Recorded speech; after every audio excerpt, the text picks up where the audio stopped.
प्रशांत पटेल, 3 तारीख को, 3 दिसंबर को मुझे लगता है कांग्रेस का तो टेस्ट केस हो ही जाएगा।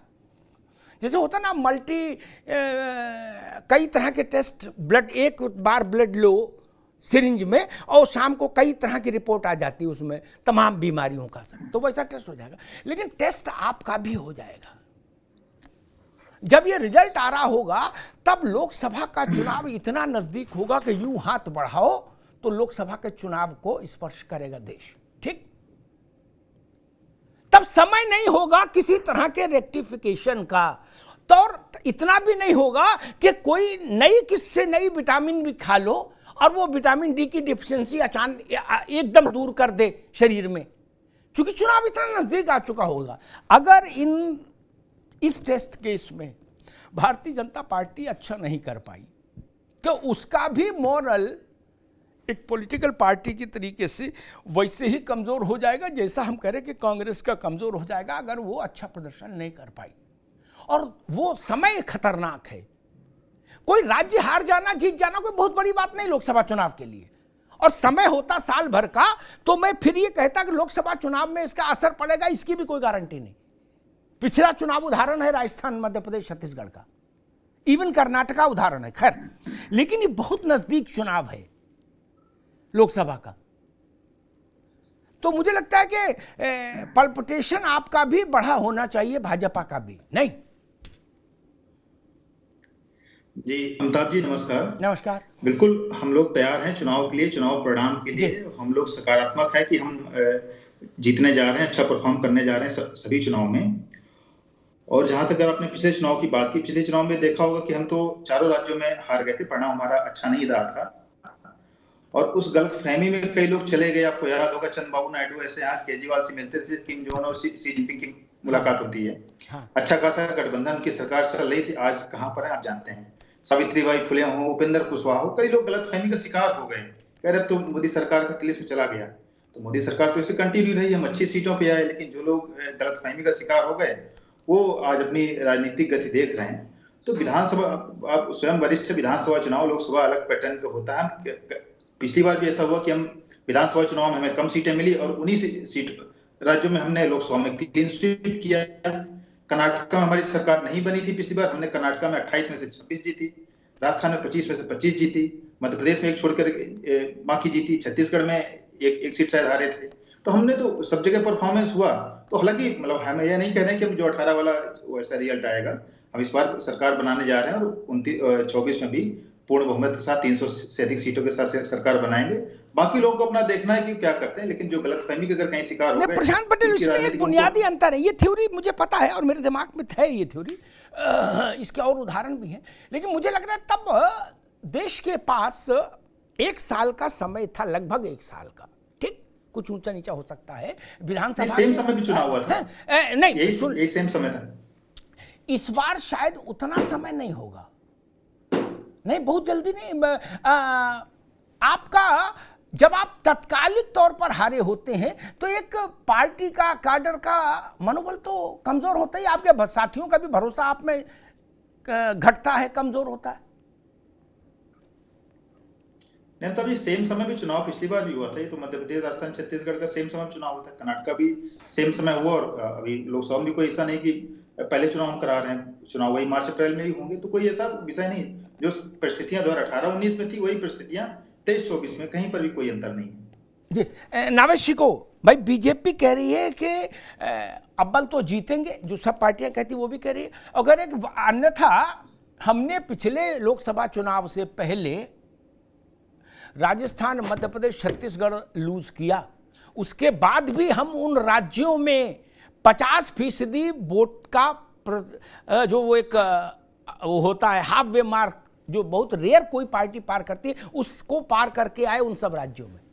इवन कर्नाटका में भी 51% वोट लेके आई थी लोकसभा में। नावेशी को जी, ये बड़ा हथियार है। भारतीय जनता पार्टी अगर हार जाती है तो उसके पास ये कहने के लिए होगा, लेकिन ये बात पूरी तरह से सही इसलिए नहीं होगी कि जो बात आपने कही डिस्टेंस नहीं है, बहुत कम समय होगा इसमें। आदमी वोटर्स का मूड बदलना थोड़ा मुश्किल होगा, और एक फॉर्मेट पे कभी नहीं राजनीति रहती है, वोटर का मिजाज एक फॉर्मेट पे कभी नहीं रहता है। तो ये कहने के लिए अपना बचाव कर लेंगे, लेकिन ये पूरी तरीके से परफेक्ट नहीं होगा।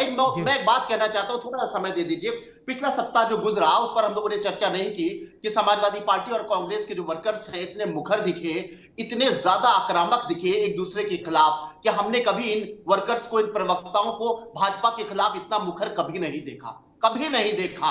एक बड़ी पार्टी के एक शीर्ष नेता, सबसे बड़े नेता जिनको कहा जाता है, उनके बारे में मंद बुद्धि कहना, ये मंद बुद्धि भाजपा की आईटी सेल कहती है, बेनाम लोग कहते हैं, लेकिन नेता नहीं कहता है। पहली चीज तो ये कि झगड़ा, और कितना जबरदस्त झगड़ा हुआ ये हम सब ने देखा। 3-4 दिन के अंदर सोशल मीडिया रंग गया था, बस गालम गलौज नहीं था, बाकी सारे हल्के शब्द थे।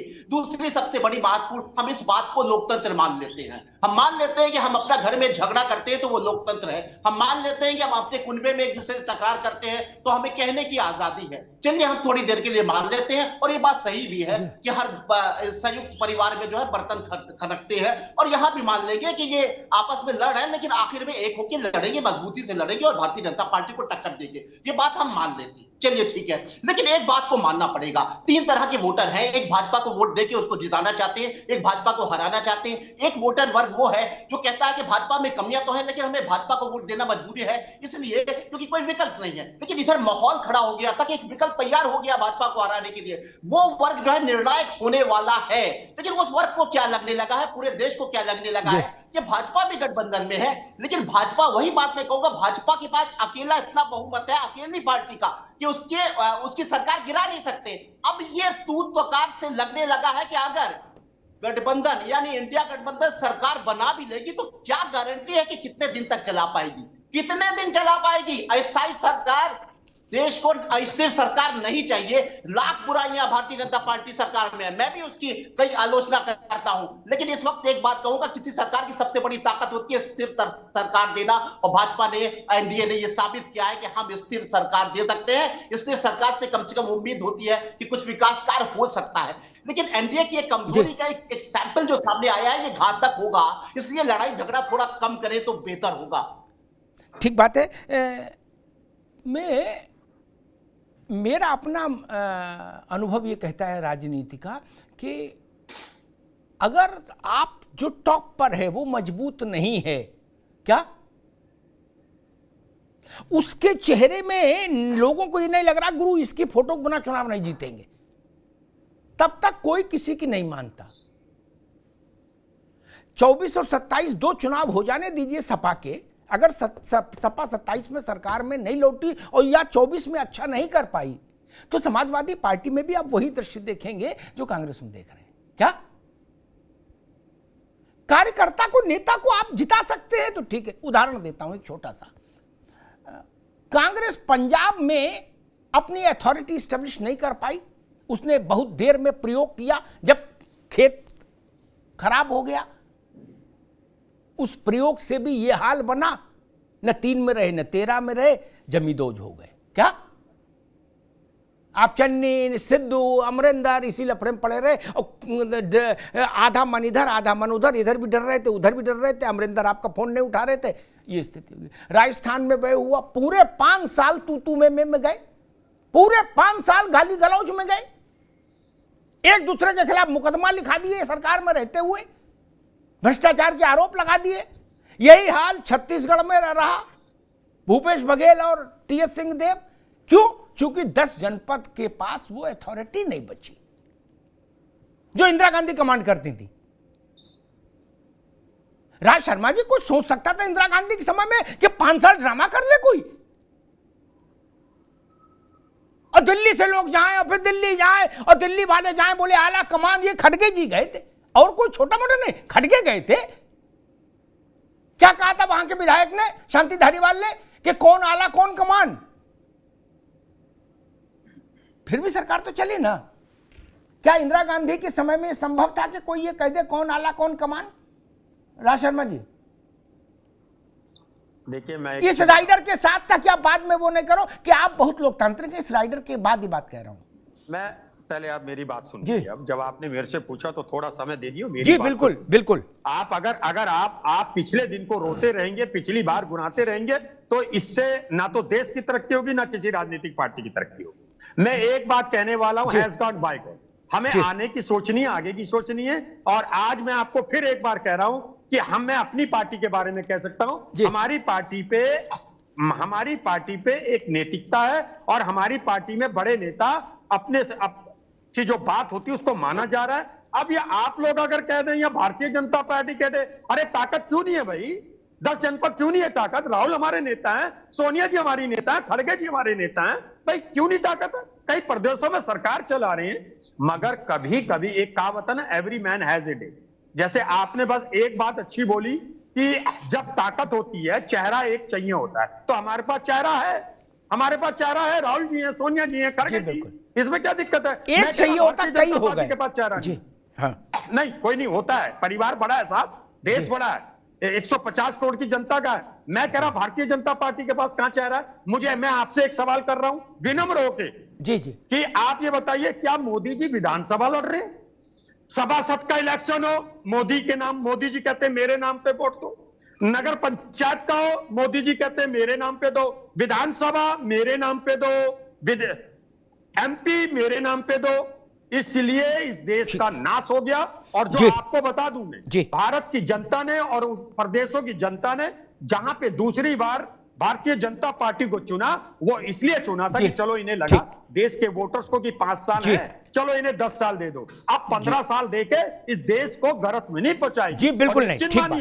ये जी बिल्कुल 24 में भी और प्रदेशों में भी जी, ठीक बात। इससे ज्यादा नहीं कह सकता जी नहीं, बहुत कह दिया, कांग्रेस पार्टी, बहुत अच्छा कह दिया। दो बात कह के प्रशांत पटेल के पास जाऊंगा, फिर तारिक भाई के पास आऊंगा। उन्होंने कहा बड़ा परिवार है, परिवार में फूफा कई हो सकते हैं, मौसा कई हो सकते हैं, ठीक, चाचा कई हो सकते हैं, बाप एक ही होता है। ठीक, ये मैंने निवेदन करना था, वो कर दिया। और दूसरी एक बात उन्होंने कही कि क्या कहा, चलो अभी दिमाग में आ जाएगा तो मैं उत्तर दूंगा उसका। जो वो कह रहे थे बहुत मल्टी बाप वाला परिवार मैंने तो हिंदुस्तान के दुनिया में कहीं नहीं देखा। बोले जी लोकतंत्र है हमारे यहाँ, आबादी बड़ी है, तो कई बाप नहीं हो सकते ना। एक तो आदमी संयुक्त तो परिवार भी, जब भारत में संयुक्त परिवार की अवधारणा रही, लेकिन उसमें एक व्यक्ति होता था, सब विचार विमर्श हो गया, फिर उसका अंतिम निर्णय आया, सबने शिरोधार्य किया। यही भारत की ज्वाइंट हिंदू फैमिली थी। बोले नहीं हमारे यहां सब एक दूसरे कपड़े फाड़ देते हैं, हमारे हमारे लोकतंत्र है?